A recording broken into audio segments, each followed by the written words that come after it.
160. Salmonelosis. Las bacterias del género Salmonella están muy adaptadas para proliferar tanto en seres humanos como en animales y causan una amplia variedad de enfermedades. Los tipos serológicos Salmonella typhi y Salmonella paratyphi proliferan de manera exclusiva en hospedadores, hospederos, humanos, en quienes causan fiebre entérica, tifoidea. El resto de los serotipos, denominados Salmonella no tifoidea, colonizan el tubo digestivo de un gran número mamíferos, reptiles, aves e insectos. Más de 200 de estos serotipos son patógenos para el ser humano, causan gastroenteritis y, en ocasiones, infecciones circunscritas, bacteriemia o ambas. Etiología. El género Salmonella, que incluye innumerables bacilos gram-negativos dentro de la familia de enterobacterias, está compuesto de dos especies. Salmonella bonbori y Salmonella entérica, con 6 subespecies. La subespecie 1 de Salmonella entérica comprende casi todos los serotipos, que son patógenos para el ser humano. Los miembros de las 7 subespecies Salmonella se clasifican en más de 2500 serotipos, serovariedades. Con fines de simplicidad, los serotipos de Salmonella, la mayor parte de los cuales recibe el nombre de la ciudad donde se identificó, se utilizan a menudo como la denominación de la especie. Por ejemplo, el nombre taxonómico completo Salmonella entérica, subespecie entérica, serotipo Typhimurium se abrevia en Salmonella serotipo Typhimurium o sencillamente Salmonella Typhimurium. La serotipificación se basa en el antígeno O somático, componentes lipopolisacáridos de la pared celular, el antígeno de superficie B, limitado a Salmonella typhi y Salmonella paratyphi C, y al antígeno flagelar H. Las salmonelas son bacilos anaerobios facultativos gram-negativos no formadores de esporas que miden 2 a 3 micras por 0,4 a 0,6 micras.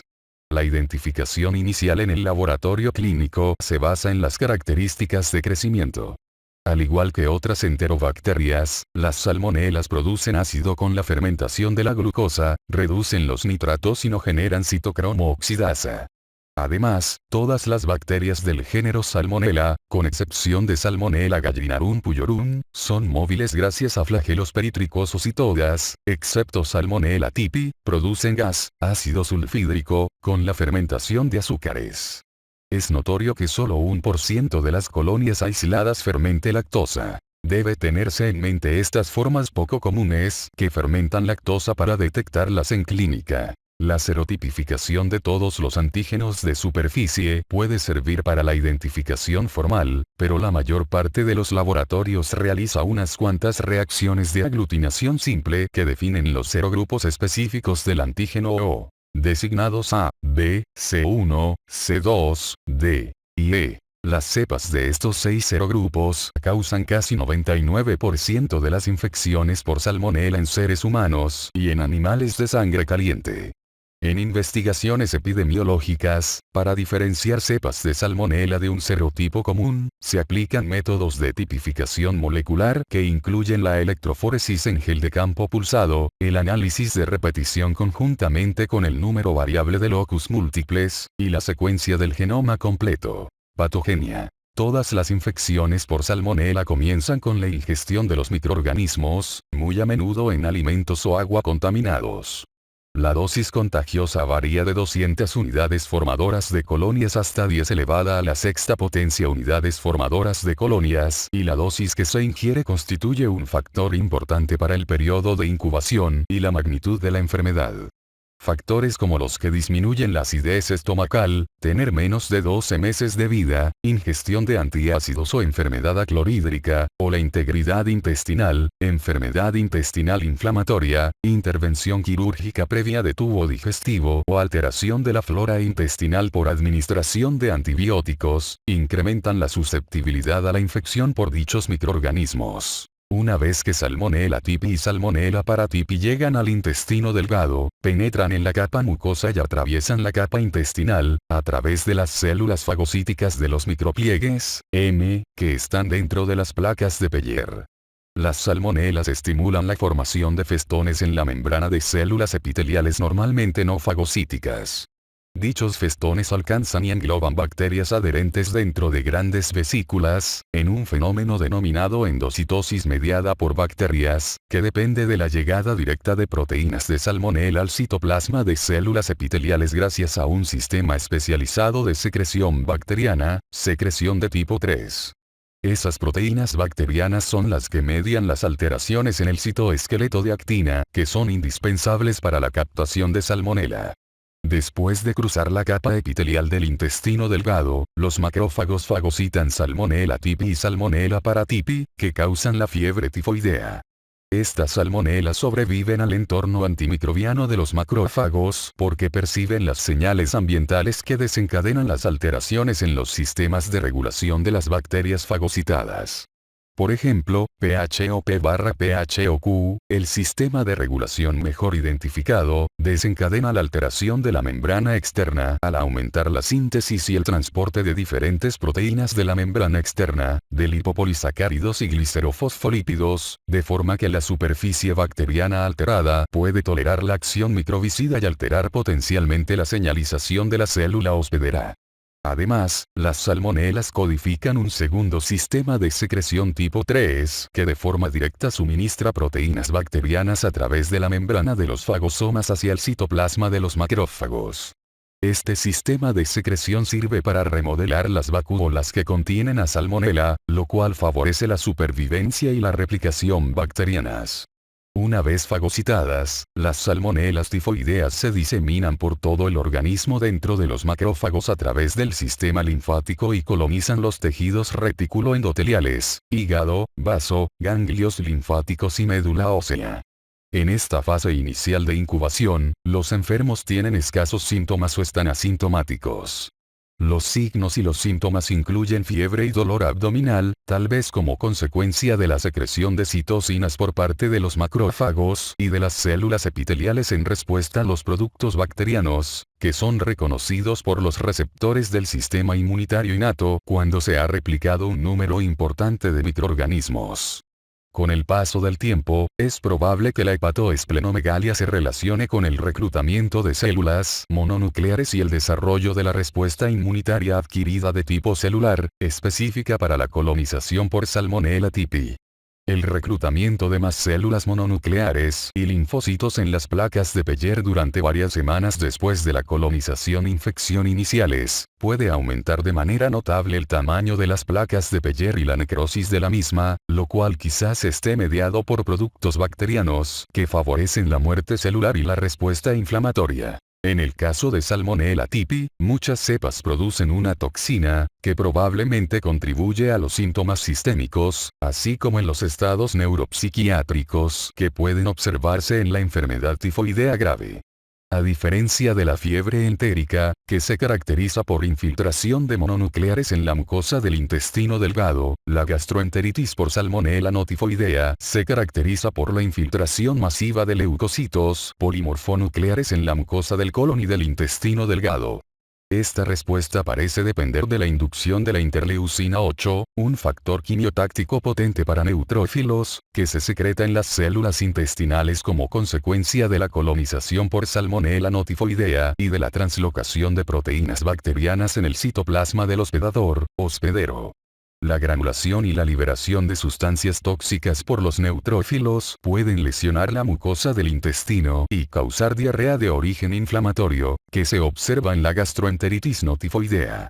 Otro factor importante para la persistencia de Salmonella no tifoidea en el intestino y la capacidad del microorganismo para competir con la flora endógena es su potencial para utilizar al compuesto que contiene azufre tetrationato para el metabolismo en un ambiente microaerofílico. En presencia de inflamación intestinal, se genera tetrationato a partir del tiosulfato producido por las células epiteliales gracias a la producción de especies reactivas de oxígeno por las células inflamatorias. Fiebre entérica, tifoidea. Es una enfermedad sistémica caracterizada por fiebre y dolor abdominal y producida por la diseminación de Salmonella typhi o Salmonella paratyphi. Al principio se denominó fiebre tifoidea por su similitud clínica con el tifus. Sin embargo, a principios del siglo XIX, la fiebre tifoidea se definió como una enfermedad singular desde el punto de vista anatomopatológico y que se distingue por la hipertrofia de las placas de Peyer y de los ganglios linfáticos mesentéricos. Dada la localización anatómica de la infección, en 1869 se propuso el término fiebre entérica para distinguir la fiebre tifoidea del tifus. Sin embargo, hoy en día se utilizan ambos términos de manera indistinta. Epidemiología. A diferencia de otros serotipos de Salmonella, los microorganismos causales de la fiebre entérica, Salmonella typhi y Salmonella paratyphi, serotipos A, B y C, no tienen otros hospedadores conocidos aparte del ser humano. Con mayor frecuencia, la transmisión a través del agua o los alimentos es consecuencia de la contaminación fecal por individuos enfermos o portadores asintomáticos crónicos. Se ha descrito la transmisión sexual entre varones. El personal de salud en ocasiones adquiere fiebre entérica después de estar en contacto con pacientes infectados o durante el procesamiento de muestras clínicas y cultivos. Con el perfeccionamiento de las técnicas de manejo de los alimentos y del tratamiento del agua y el drenaje, la fiebre tifoidea es poco frecuente en las naciones desarrolladas. Sin embargo, se calcula que en todo el mundo hay 21 a 27 millones de casos de fiebre entérica, con 200.000 a 600.000 muertes cada año.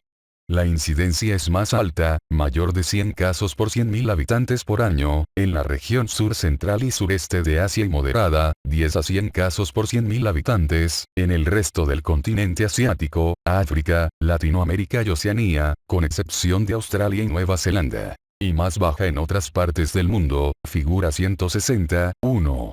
La alta incidencia de fiebre entérica se correlaciona con malos sistemas de salud y la falta de acceso a agua potable. En las regiones endémicas, esta entidad patológica es más común en las zonas urbanas que en las rurales y en niños y adolescentes.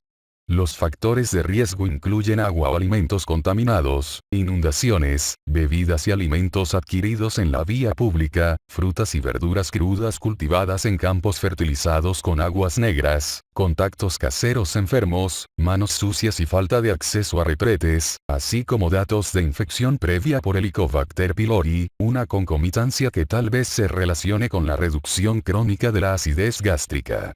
Se calcula que surge un caso de fiebre paratifoidea por cada 4 casos de fiebre entérica, pero al parecer va en aumento la incidencia de infección por Salmonella paratyphi A, sobre todo en India. Tal incremento quizá es consecuencia de la vacunación contra Salmonella typhi. En la década de 1980, en China y en el sureste asiático, aparecieron cepas de Salmonella typhi resistentes a múltiples fármacos y se han diseminado de manera amplia. Estas contienen plásmidos que codifican la resistencia al cloranfenicol, la ampicilina y el trimetoprim, antibióticos usados desde hace mucho para el tratamiento de la fiebre intestinal o entérica.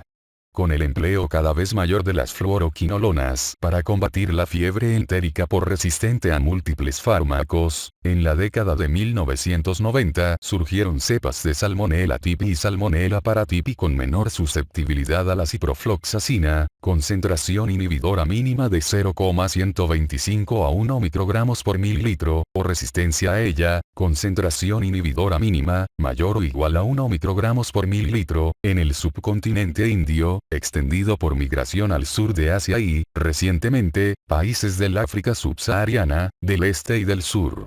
Estas cepas representan el clon H58, que se relaciona cada vez más con fallas terapéuticas con una quinolona. Por medio del estudio de cepas en busca de resistencia a quinolonas de primera generación, como el ácido nalidíxico, se detectan muchas de las cepas, no todas, con menor susceptibilidad a ciprofloxacina y ya no se recomienda. Recientemente surgieron cepas de Salmonella typhi y Salmonella paratyphi que producen lactamasas beta de amplio espectro, principalmente en la India y Nepal. En Estados Unidos se notifican cerca de 300 casos anuales de tifoidea y 150 casos de fiebre paratifoidea. De los 3.499 casos de fiebre entérica por Salmonella typhi notificados a los Centros de Control de Enfermedades, entre 1999 y 2010, 82% se relacionó con un viaje internacional reciente, más a menudo a India, Pakistán y Bangladesh, y ocurrió sobre todo en adultos jóvenes a maduros.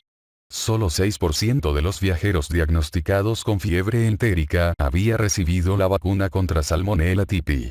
En general, 15% de los pacientes aislados recientes de Salmonella typhi en Estados Unidos era resistente a la ampicilina, cloranfenicol y trimetoprim-sulfametoxazol, mientras que 60% de los pacientes aislados mostraba disminución de la susceptibilidad a ciprofloxacino. La infección con Salmonella typhi y disminución de la susceptibilidad a ciprofloxacino se relacionó con un viaje al subcontinente indio. Durante este periodo, 18% de los casos informados de fiebre tifoidea en Estados Unidos se adquirieron en ese mismo país, y estos casos se debieron con menor frecuencia a cepas resistentes a múltiples fármacos o disminución de la susceptibilidad a ciprofloxacino que los vinculados con un viaje. La mayoría de los casos de fiebre entérica contraída en Estados Unidos es esporádica, aunque todavía ocurren brotes relacionados con alimentos contaminados y portadores crónicos no identificados hasta entonces. Evolución clínica. El término fiebre entérica o intestinal es equívoco porque son variables los signos característicos de la enfermedad, fiebre y dolor abdominal. La fiebre se ha corroborado como signo inicial en más de 75% de los casos, pero el dolor abdominal es señalado solo en 30 a 40% de ellos. Por tal razón, se necesita que el médico tenga alto grado de sospecha de que existe esta enfermedad sistémica letal cuando el cuadro clínico inicial de una persona es fiebre y hay antecedente de viaje reciente a un país en desarrollo. El periodo de incubación de Salmonella typhi es de 10 a 14 días, pero varía de 3 a 21 días, según el tamaño del inóculo y el estado general e inmunitario del hospedador. El síntoma más prominente es la fiebre prolongada, 38,8 a 40,5 grados centígrados, que puede continuar hasta por 4 semanas si no se administra tratamiento. Se cree que Salmonella paratyphi causa una enfermedad más leve que Salmonella typhi, con predominio de los síntomas del tubo digestivo. No obstante, en un estudio prospectivo de 669 casos consecutivos de fiebre entérica en Katmandú, Nepal, se observó que las infecciones no se diferenciaban con bases clínicas. En esta serie, los síntomas notificados en la valoración inicial fueron cefalea, 80%, escalofrío, 35 a 45%, tos, 30%, diaforesis, 20 a 25%, mialgias, 20%, malestar, 10%, y artralgias, 2 a 4%. Los síntomas del tubo digestivo incluyeron anorexia, 55%, dolor abdominal, 30 a 40%, náusea, 18 a 24%, vómito, 18%, y diarrea, 22 a 28%, con mayor frecuencia que el estreñimiento, 13 a 16%. Los datos en la exploración física incluyeron lengua saburral, 51 a 56%, esplenomegalia, 5 a 6%, y dolor abdominal a la palpación, 4 a 5%. Algunos de los primeros signos físicos de la fiebre entérica son exantemas, roseola tifoidea, 30%. Hepatoesplenomegalia, 3 a 6%, epistaxis y bradicardia relativa en el punto más alto de la fiebre, menos de 50%. La roseola tifoidea, figura 160, 2. Figura 1, 9, consiste en lesiones cutáneas maculopapulares, leves, de color salmón y que desaparecen con la presión, ubicadas sobre todo en el tronco y el tórax. La lesión cutánea es evidente en casi 30% de los pacientes al final de la primera semana y se resuelve sin dejar huellas después de 2 a 5 días. Los enfermos pueden tener 2 o 3 grupos de lesiones y es posible cultivar salmonela de las biopsias por sacabocados de dichas lesiones. La lesión cutánea suele ser leve, lo cual dificulta su detección en individuos de piel oscura. La aparición de enfermedad grave, que ocurre en casi 10 a 15% de los pacientes, depende de factores del hospedador, inmunodepresión, tratamiento antiácido, exposición anterior y vacunación, virulencia de las cepas y tamaño del inóculo, así como de la elección del tratamiento antibiótico. La hemorragia de tubo digestivo, 10 a 20%, y la perforación intestinal, 1 a 3%, con mayor frecuencia ocurren en la tercera y cuarta semanas de la enfermedad y son consecuencia de hiperplasia, ulceración y necrosis de las placas de Peyer y leocecales en el sitio inicial de infiltración por salmonela, figura 163. Ambas complicaciones ponen en riesgo la vida y necesitan la administración inmediata de líquidos parenterales y la intervención quirúrgica, con la administración de antibióticos de amplio espectro para peritonitis polimicrobiana, capítulo 127, y tratamiento de la hemorragia del tubo digestivo, lo cual incluye la resección intestinal. Puede haber manifestaciones neurológicas en 2 a 40% de los pacientes, como meningitis, síndrome de Guillain-Barré, neuritis y síntomas neuropsiquiátricos, conocidos como coma con vigilia, que corresponden a tirar de las ropas de cama o de objetos imaginarios. Complicaciones poco frecuentes cuya incidencia se reduce con la antibioticoterapia oportuna incluyen coagulación intravascular diseminada, síndrome hematofagocítico, pancreatitis, absceso y granulomas hepáticos y esplénicos, endocarditis, pericarditis, miocarditis, orquitis, hepatitis, glomerulonefritis, pielonefritis y síndrome hemolítico urémico, neumonía grave, artritis, osteomielitis y parotiditis. Hasta 10% de los pacientes sufre recurrencias leves, por lo general 2 a 3 semanas después de la desaparición de la fiebre y en relación con el mismo tipo de cepa y perfil de susceptibilidad.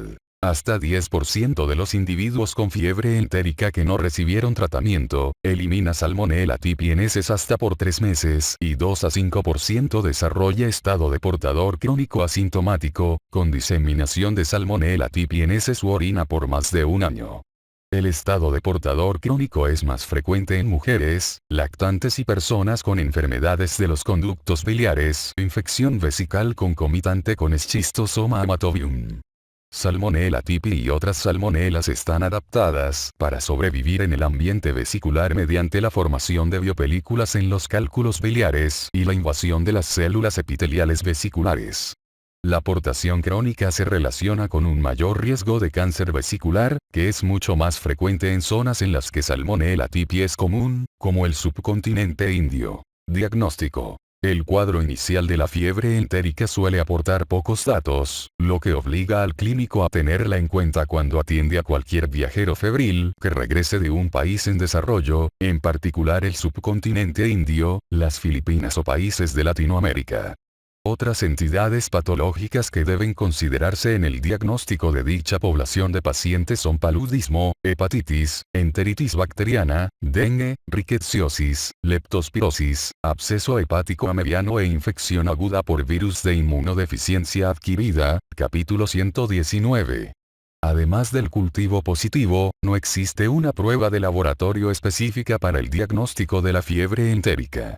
Entre 15 a 25% de los casos muestra leucopenia y neutropenia. La leucocitosis es más frecuente en los niños en los primeros 10 días de la enfermedad y en casos complicados con perforación intestinal o infección secundaria. Otros datos inespecíficos de laboratorio incluyen alteración moderada de las pruebas de función hepática y de las concentraciones de enzimas musculares. El diagnóstico definitivo de fiebre tifoidea requiere el aislamiento de Salmonella tipi o de Salmonella paratipi en sangre, médula ósea u otros sitios estériles, roceola tifoidea, heces o secreciones del tubo digestivo. La susceptibilidad del cultivo de sangre es solo de 40 a 80%, tal vez por la gran frecuencia del uso de antibióticos en áreas endémicas y la reducida concentración de Salmonella tipi, por ejemplo, menos de 15 microorganismos por mililitro, que aparece de manera típica en sangre. Casi la totalidad de Salmonella tipi en sangre está presente en la fracción de mononucleares/plaquetas, razón por la cual la centrifugación de sangre y el cultivo de la capa leucocítica acortan de modo sustancial el lapso que media hasta el aislamiento del microorganismo, pero no mejoran la susceptibilidad. La susceptibilidad del cultivo de médula ósea es más de 80% y, a diferencia del observado con el hemocultivo, su tasa de confirmación diagnóstica no disminuye más de 5 días a partir de la antibiótico-terapia previa. El cultivo de secreciones del tubo digestivo, que se obtienen mejor con la prueba de la cuerda duodenal, no invasiva, puede generar resultados positivos pese a que el cultivo de médula ósea muestre resultados negativos. En el caso de cultivar sangre, médula ósea y secreciones intestinales, la tasa de confirmación diagnóstica es de 90%.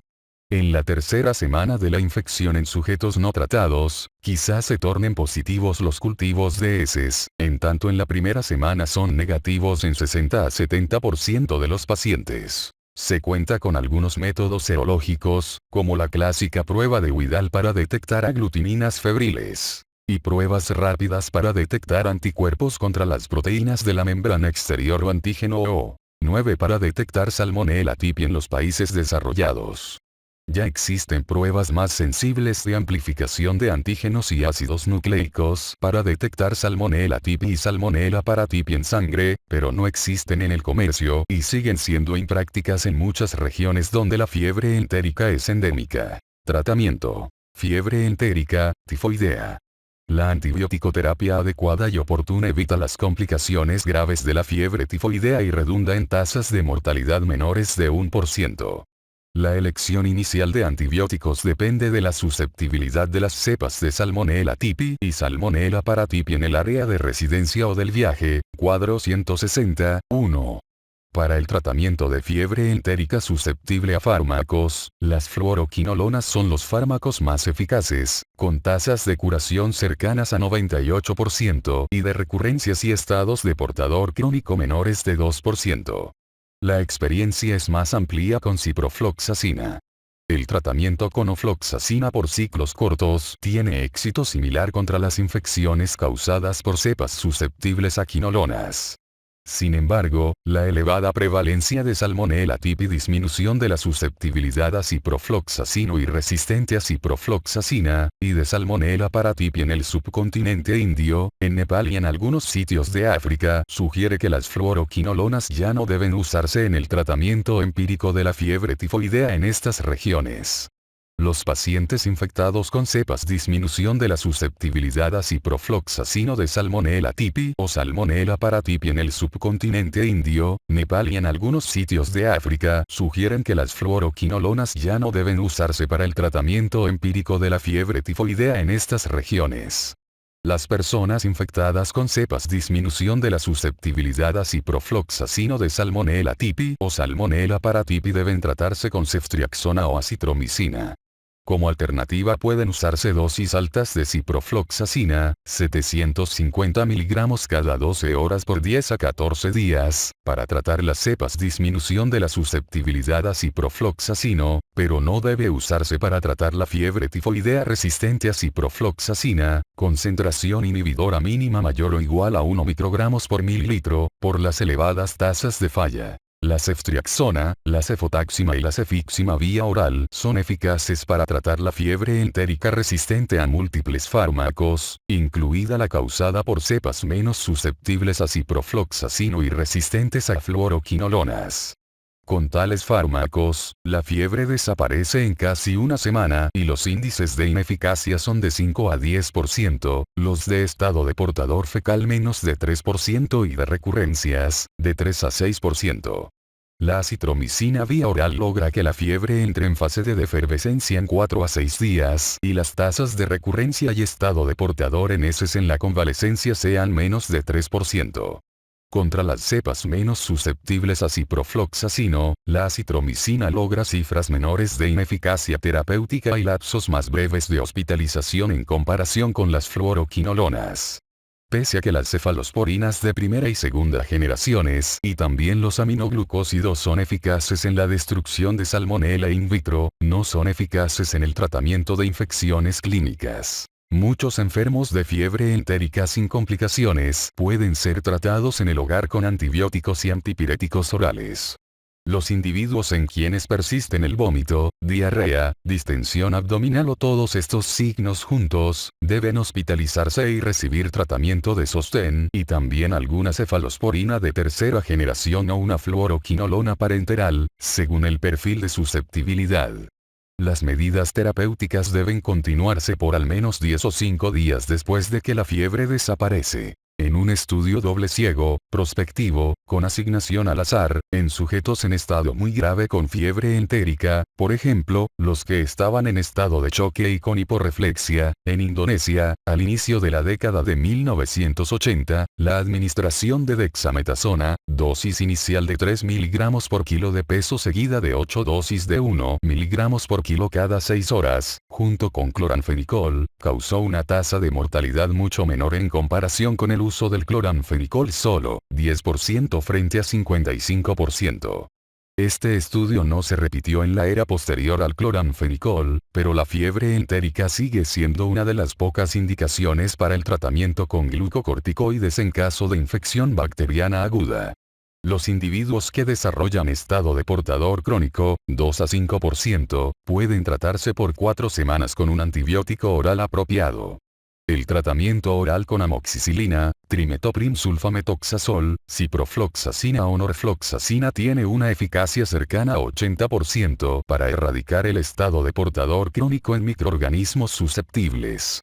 Sin embargo, en casos de anomalía anatómica, por ejemplo, cálculos renales o biliares, la erradicación a menudo precisa de tratamiento antibiótico y de corrección quirúrgica. Prevención y control. En teoría, es posible eliminar las salmonelas que causan la fiebre entérica porque las bacterias solo sobreviven en los hospedadores humanos y se propagan con los alimentos y el agua contaminados. Sin embargo, dada la gran frecuencia de la enfermedad en los países en desarrollo que carecen de buenas instalaciones para la eliminación de las aguas residuales y para el tratamiento del agua, este objetivo no es realista hoy en día. Se debe aconsejar a las personas que viajan a países en desarrollo tener cuidado con los alimentos y el agua que ingieren y que consideren la vacunación contra Salmonella tipi. Se dispone de 2 vacunas comerciales para tifoidea. 1. T21A, una vacuna oral de Salmonella tipi atenuado, que se administra en los días 1, 3, 5 y 7, con refuerzos cada 5 años, y 2. VCPS, una vacuna parenteral constituida por polisacárido bipurificado de la cápsula bacteriana, que se administra en una dosis con un refuerzo cada 2 años. La vacuna antigua, parenteral, elaborada con bacterias enteras de tifoidea para tifoidea IV ya no está autorizada, sobre todo por sus notables efectos secundarios, en especial fiebre. Una vacuna de células enteras destruidas con acetona se encuentra disponible solo para uso del ejército estadounidense. La edad mínima para la vacunación es de 6 años para T21A y 2 años para VCPS. En un metaanálisis reciente de vacunas para prevenir la fiebre tifoidea en las poblaciones de ciertas regiones endémicas, la eficacia acumulada fue de 58% para T21 a 2 años y de 55% para VCPS a 3 años.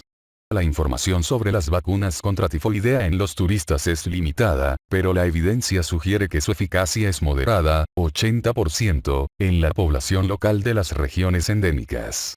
A la fecha, no se ha autorizado una vacuna contra la fiebre para tifoidea. La vacuna VCPS causa mala respuesta inmunitaria en niños menores de 5 años de edad porque depende de la actividad de los linfocitos T. Con una vacuna creada en fechas recientes, VIREPA, se une a una proteína recombinante no tóxica que es idéntica a la exotoxina de Pseudomonas aeruginosa. En niños de 2 a 4 años de edad, 2 inyecciones de VIREPA inducen respuestas más notables de linfocitos T y mayores concentraciones de anticuerpos inmunoglobulina G séricos contra V en comparación con VCPS en niños de 5 a 14 años. En un estudio con 2 dosis, realizado en niños de 2 a 5 años de edad en Vietnam, VIREPA tuvo una eficacia de 91% a 27 meses y de 89% a 46 meses, además de ser bien tolerada. Esta vacuna no se encuentra a la venta en Estados Unidos.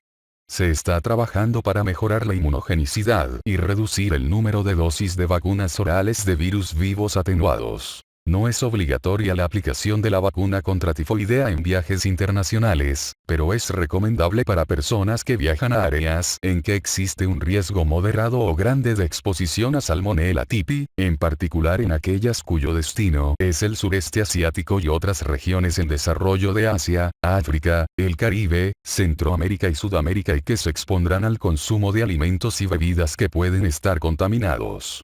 Es indispensable pensar en la aplicación de la vacuna contra la tifoidea incluso en personas cuyo plan de viaje es menos de 2 semanas a áreas de alto riesgo.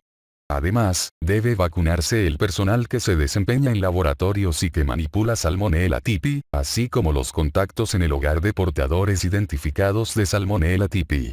La eficacia protectora de la vacuna puede ser rebasada por un inóculo de grandes proporciones, como suele ocurrir en las exposiciones a alimentos contaminados. Por tal razón, la vacunación es un complemento, pero no sustituye la conducta de no consumir alimentos y bebidas de alto riesgo. No se recomienda la vacunación para adultos que residen en áreas endémicas de fiebre entérica o para tratar personas que pueden estar expuestas en un brote de origen comunitario. La fiebre entérica es una enfermedad de notificación obligatoria en Estados Unidos. Cada departamento de salud posee sus propios lineamientos para permitir volver a sus labores a las personas enfermas o que manipulan alimentos colonizados o el personal de atención a la salud. El sistema de notificación permite a los departamentos de atención a la salud identificar a los posibles pacientes infectantes y tratar a los portadores crónicos para evitar brotes más amplios y frecuentes. Además, dado que 1 a 4% de individuos con infección por Salmonella typhi se vuelve portador crónico, es importante vigilar a los pacientes, en especial a los que atienden niños y los manipuladores de alimentos, en busca del estado de portador crónico y así combatir tal problema cuando sea conveniente. Salmonellosis no tifoidea. Epidemiología. En todo el mundo, la Salmonella no tifoidea causa cerca de 93 millones de infecciones entéricas y 155.000 muertes cada año. En Estados Unidos, la Salmonella no tifoidea causa cerca de 12 millones de enfermedades cada año y la incidencia ha permanecido casi sin cambios durante las últimas 2 décadas. En 2014, la incidencia de infección por Salmonella no tifoidea en Estados Unidos fue de 14,5 casos por 100.000 habitantes, la tasa más alta entre los 10 patógenos entéricos transmitidos por alimentos que se mantienen bajo vigilancia activa. 4 serotipos causaron más de la mitad de las infecciones en ese país. Enteritidis, 21%, Typhimurium, 12%, Newport, 11%, y Javiana, 10%.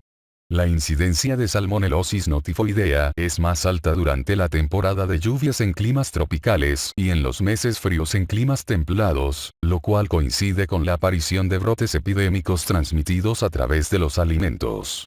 Las tasas de morbilidad y mortalidad relacionadas con salmonellosis no tifoidea es mayor en personas de edad avanzada, lactantes o individuos con inmunodepresión, como los sujetos con hemoglobinopatías, infección por virus de inmunodeficiencia adquirida o infecciones que bloquean el sistema retículo endotelial, por ejemplo, bartonellosis, paludismo, esquistosomosis e histoplasmosis.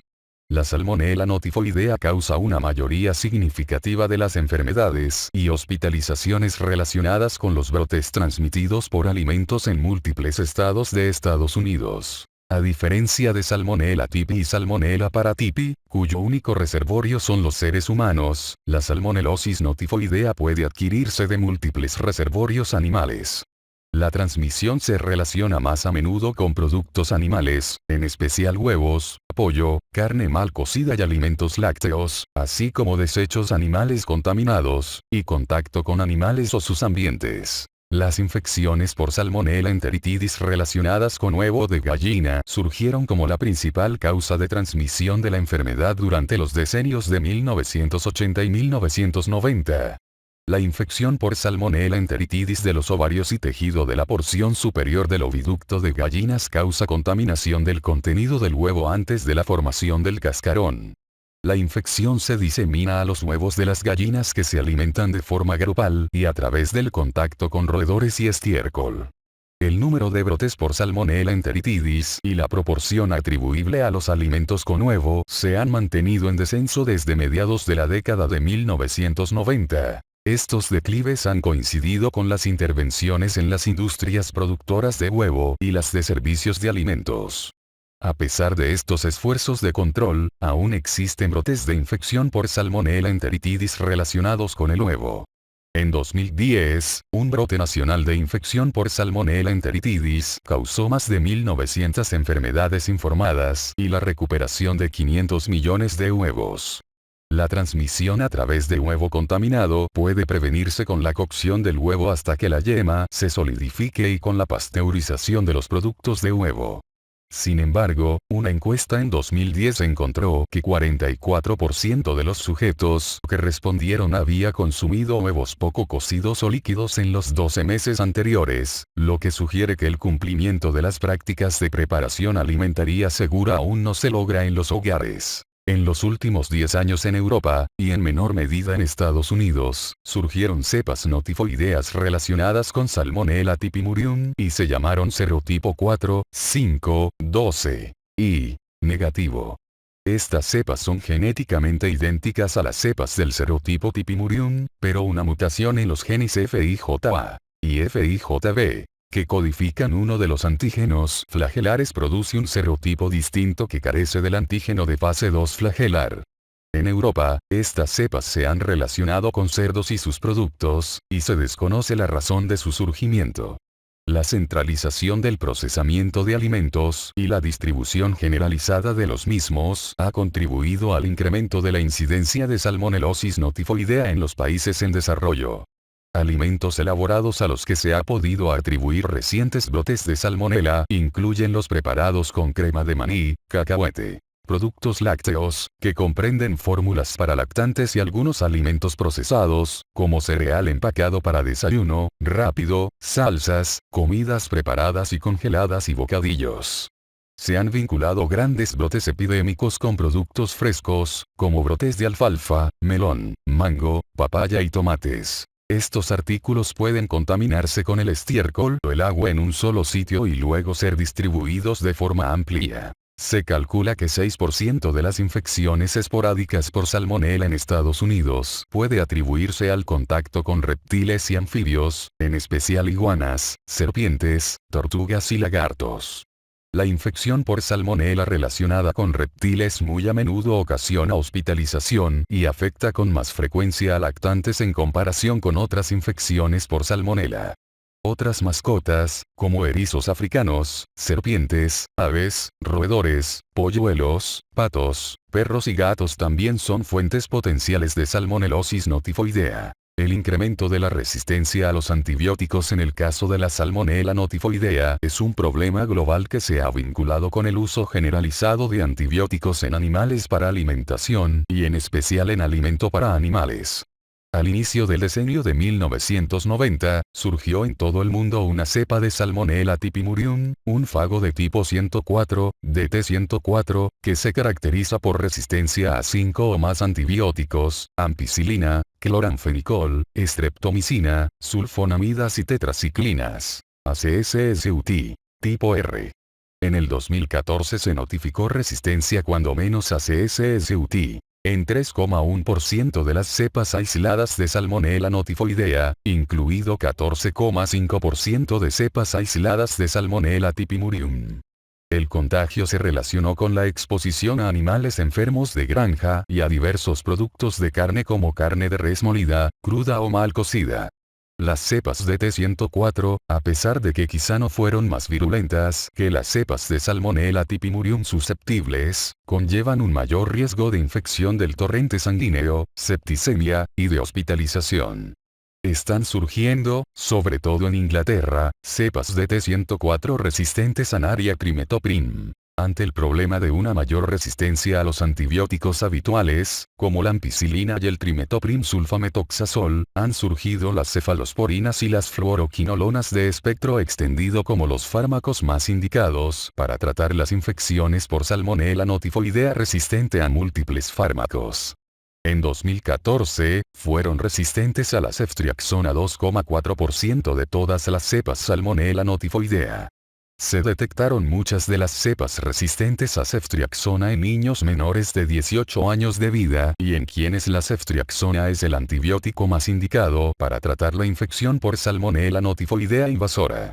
Estas cepas contienen plásmidos que codifican B-lactamasa SAMPC, que quizás se adquirieron por transferencia genética horizontal de cepas de Escherichia coli en alimentos elaborados con productos animales, un suceso vinculado con el uso generalizado de ceftiofur, una cefalosporina de uso veterinario.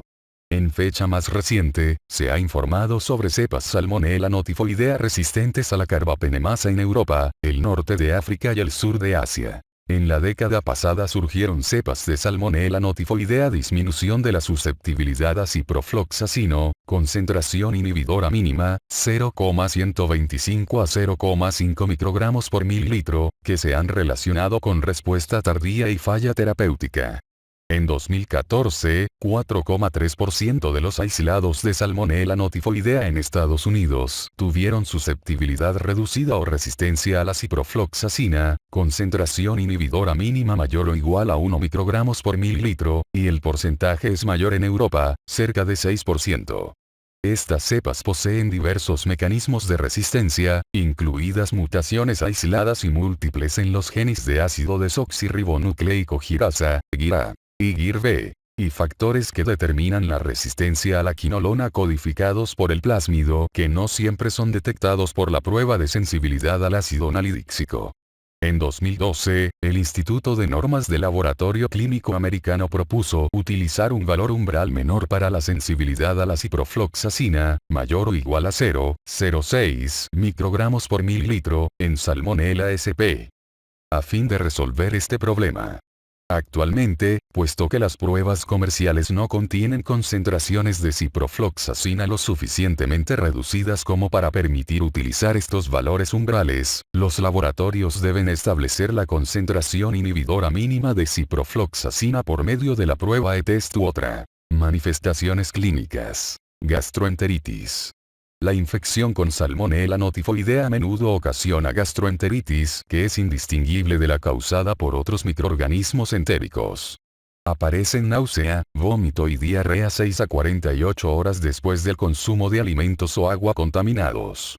Los pacientes a menudo experimentan dolor abdominal tipo cólico y fiebre, 38 a 39 grados centígrados. Las heces suelen ser diarreicas, no sanguinolentas y con un volumen moderado. Sin embargo, puede haber evacuaciones acuosas voluminosas, hemorrágicas o con síntomas disentéricos. Rara vez la Salmonella notifoidea causa trastornos que simulan apendicitis o enfermedad intestinal inflamatoria. La gastroenteritis causada por Salmonella notifoidea suele curar de forma espontánea. La diarrea desaparece en 3 a 7 días y la fiebre en 72 horas. Los cultivos de heces son positivos por 4 a 5 semanas después de la infección y, en casos poco comunes, de estado de portador crónico, menos de 1%, por más de un año. Hay descripciones de infección persistente por Salmonella notifoidea y diarrea recurrente en una pequeña fracción de pacientes. Se relacionaron con mutaciones en el hospedero, de nucleótidos individuales de reguladores clave de la virulencia. Para la gastroenteritis aguda por Salmonella notifoidea casi nunca se recomienda la antibiótico-terapia ya que puede prolongar el estado de portador fecal. Los recién nacidos, los enfermos de edad avanzada y las personas con inmunodepresión, por ejemplo, receptores de trasplante, personas infectadas con virus de inmunodeficiencia adquirida, son en especial susceptibles a la deshidratación y la diseminación. En ocasiones, es indispensable la hospitalización y la administración de antibióticos. En un estudio reciente publicado en España, la gastroenteritis aguda por Salmonella notifoidea se relacionó con el incremento de 3 veces del riesgo de dispepsia y síndrome de colon irritable al año, bacteriemia e infecciones endovasculares. Hasta en 8% de los individuos con gastroenteritis por Salmonella notifoidea ocurre bacteriemia. De estos, 5 a 10% padece infecciones localizadas. La bacteriemia y las infecciones metastásicas son más frecuentes con Salmonella cholerae suis y Salmonella dublini en lactantes, ancianos e individuos con inmunodepresión, en particular aquellos con infección por virus de inmunodeficiencia adquirida. Debe pensarse en infecciones endovasculares por Salmonella notifoidea en caso de bacteriemia grave, en especial con valvulopatía cardíaca preexistente, vasculopatía ateroesclerótica, injertos vasculares protésicos o aneurisma aórtico. Se sospecha arteritis en ancianos con antecedentes de fiebre prolongada que presentan dolor de espalda torácico o abdominal precedido de una gastroenteritis. La endocarditis y la arteritis son poco frecuentes, menos de 1% de los casos, pero en ocasiones causan complicaciones que pueden llegar a ser letales, como perforación valvular, pericarditis, aneurismas micóticos, rotura de aneurisma, fístula ortoentérica y osteomielitis vertebral. En algunas zonas de África subsahariana, Salmonella notifoidea está entre las causas más frecuentes de bacteriemia en niños. La bacteriemia por Salmonella notifoidea en estos niños no se acompaña de diarrea y se ha relacionado con estado nutricional deficiente, paludismo e infección por virus de inmunodeficiencia adquirida. Las cepas causantes forman un ciado específico el cual tiene una reducción del genoma. También tienen menor resistencia al estrés oxidante y por nitrógeno, y perdieron la capacidad para producir catalasa y una flavohemoglobina implicadas en estos procesos. Infecciones circunscritas. Infecciones intraabdominales. Las infecciones intraabdominales por salmonelosis notifoidea son poco frecuentes y por lo general se manifiestan como absceso hepático o esplénico o como colecistitis. Los factores de riesgo incluyen anomalías de la anatomía hepatobiliar, por ejemplo, cálculos biliares, cáncer abdominal y enfermedad de células falciformes, en especial con absceso esplénico. La erradicación de la infección a menudo requiere corrección quirúrgica de las anomalías y drenaje percutáneo de los abscesos. Infecciones del sistema nervioso central. La meningitis por Salmonella notifoidea surge más a menudo en lactantes de 1 a 4 meses de vida. A menudo produce secuelas graves, convulsiones, hidrocefalia, infarto cerebral y retraso mental, con fallecimiento hasta en 60% de los casos. Otras infecciones poco frecuentes del sistema nervioso central incluyen ventriculitis, empiema subdural y absceso cerebral. Infecciones pulmonares. Las infecciones pulmonares por salmonelosis notifoidea por lo general se manifiestan como neumonía lobular y las complicaciones incluyen absceso pulmonar, empiema y formación de fístula broncopleural. La mayor parte de los casos sucede en pacientes con cáncer pulmonar, enfermedad pulmonar estructural, enfermedad de células falciformes o uso de glucocorticoides. Infecciones del aparato genitourinario. Las infecciones urinarias causadas por salmonelosis notifoidea se manifiestan como cistitis o pielonefritis. Los factores de riesgo incluyen cáncer, cálculos urinarios, anomalías estructurales, infección por virus de inmunodeficiencia adquirida y trasplante renal. Las infecciones genitales por Salmonella notifoidea son poco frecuentes e incluyen abscesos ováricos y testiculares, prostatitis y epididimitis. Al igual que otras infecciones focales, también pueden complicarse con la formación de abscesos. Infecciones óseas, articulares y de tejidos blandos. La osteomielitis por Salmonella afecta ante todo el fémur, la tibia, el húmero o las vértebras lumbares y suele aparecer vinculada con la enfermedad de células falciformes, las hemoglobinopatías o los trastornos óseos previos, por ejemplo, fracturas. Se recomienda la antibiótico-terapia prolongada para disminuir la incidencia de recurrencias y de osteomielitis crónica. La artritis séptica surge en la misma población de pacientes que la osteomielitis y suele afectar a las articulaciones de la rodilla, la cadera o el hombro. La gastroenteritis por Salmonella notifoidea puede desencadenar una artritis reactiva que se observa ante todo en las personas con el antígeno de histocompatibilidad HLA-B27.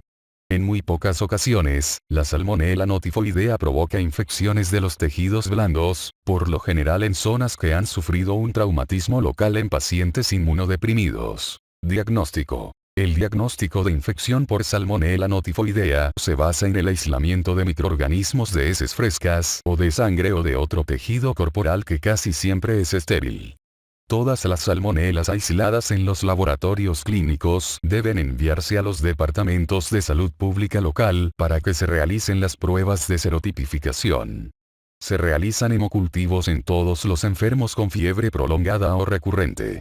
Se sospecha infección endovascular si existe bacteriemia grave, más de 50% en 3 o más cultivos positivos. La ecocardiografía, la tomografía y la gammagrafía con leucocitos marcados con indio permiten identificar la infección circunscrita.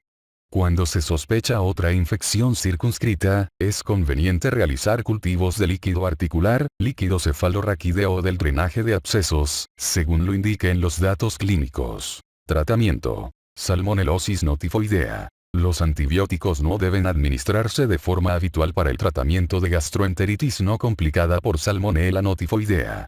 Los síntomas casi siempre desaparecen de manera espontánea y la duración de la fiebre y la diarrea no disminuye de modo notable con la antibioticoterapia.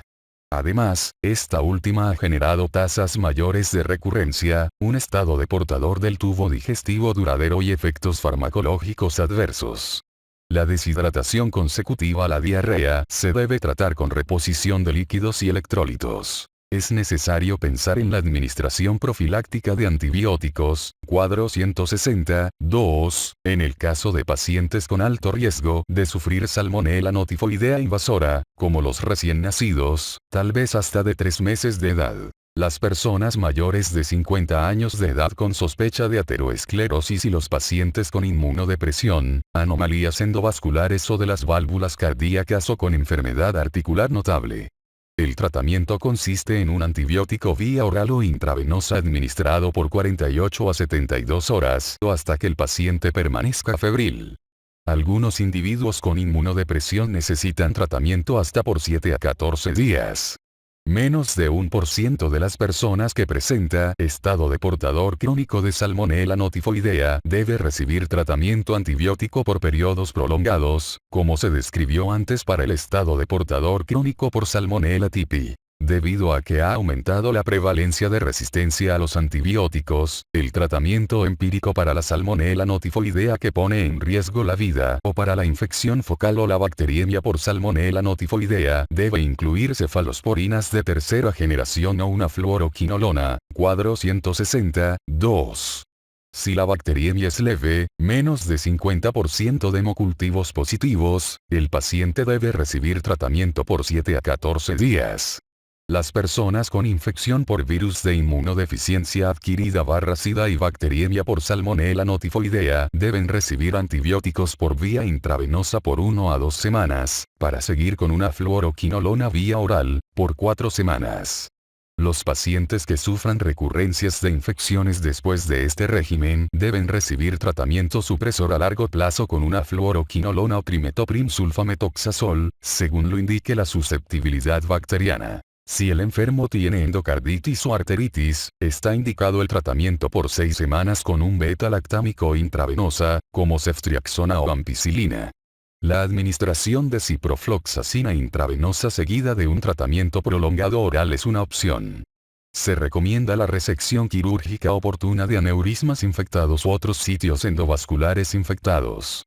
Los pacientes con injertos vasculares protésicos infectados que no pueden ser sometidos a resección, pueden mantenerse con buenos resultados mediante tratamiento de supresión oral crónico.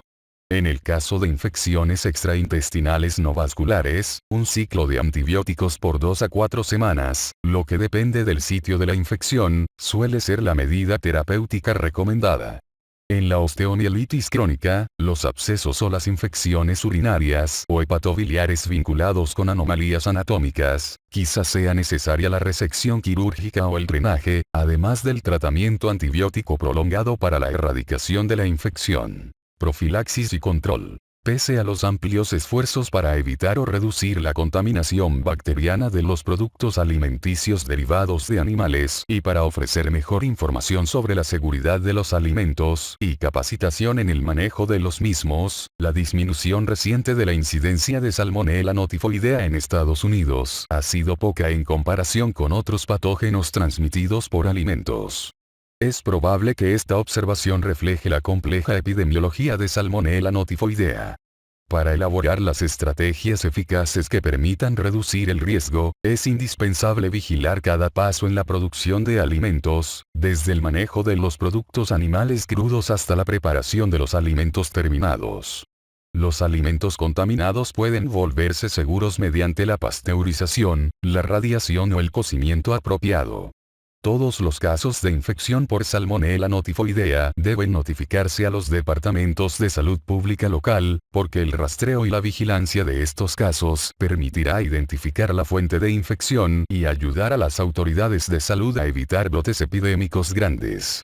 Por último, el uso prudente de antibióticos tanto en seres humanos como en animales es necesario para limitar el surgimiento de Salmonella resistente a múltiples fármacos.